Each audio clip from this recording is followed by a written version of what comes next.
Hello students, I am your English teacher. Today we are going to read lesson 7 of class 4th and its name is The Bird and the Monkey.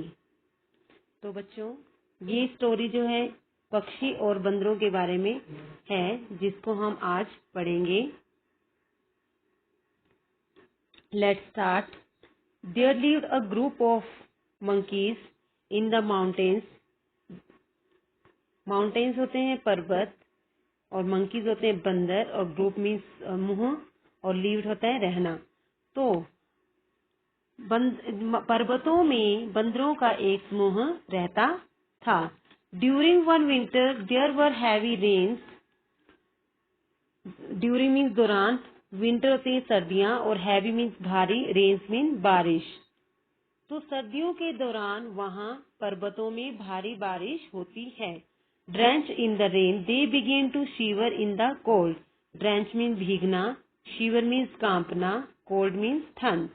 तो ठंड में, ठीक है, बारिश में भीगने से वे ठंड से कांपना शुरू हो गए. During this time, some of the monkeys found some colorful gunja fruits, which appeared to them as embers of fire. Embers होते हैं अंगार, फायर मीन्स होते हैं आग. तो एम्बर्स ऑफ फायर मीन्स आग के गोले या आग के अंगारे. अपीयर मीन्स प्रतीत होना. ठीक है, तो मतलब उस समय के दौरान कुछ बंदरों को रंगीन गुंजा फल मिला जो आग के गोले या आग के अंगारे के रूप में दिखाई दे रहा था. Hoping to make some fire for themselves, they began to blow at them. Hoping means उम्मीद. तो अपने लिए कुछ आग मिलने की उम्मीद में वे उन पर फूंक मारने लगे. किस पर? जो आग के गोले थे, आग के अंगारे थे, उनके ऊपर वो फूंक मारने लगे.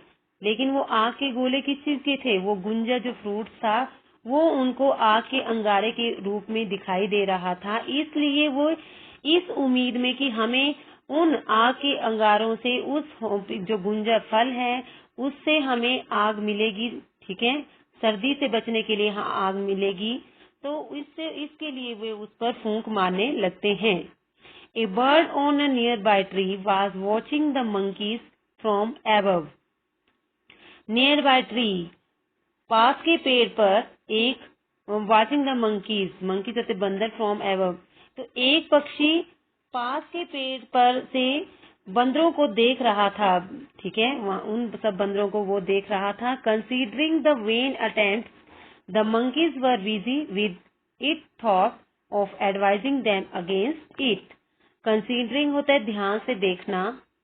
ठीक है, अटेम्प्ट होते हैं प्रयास.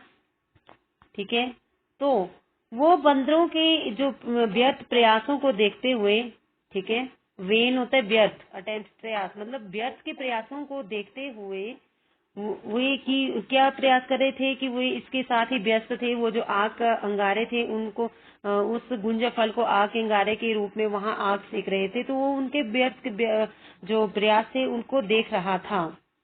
It thought of advising them against it. What weak fool you are. उन्होंने थॉट ऑफ एडवाइजिंग, उसने बूढ़े जो वो जो पक्षी था, बर्ड था, उसने सलाह दी किसके खिलाफ? अगेंस्ट इट, वो जो ये काम कर रहे थे उसके खिलाफ उसने उनको सलाह दी कि तुम ये क्या कर रहे हो, तुम मूर्ख, ये क्या काम कर रहे हो.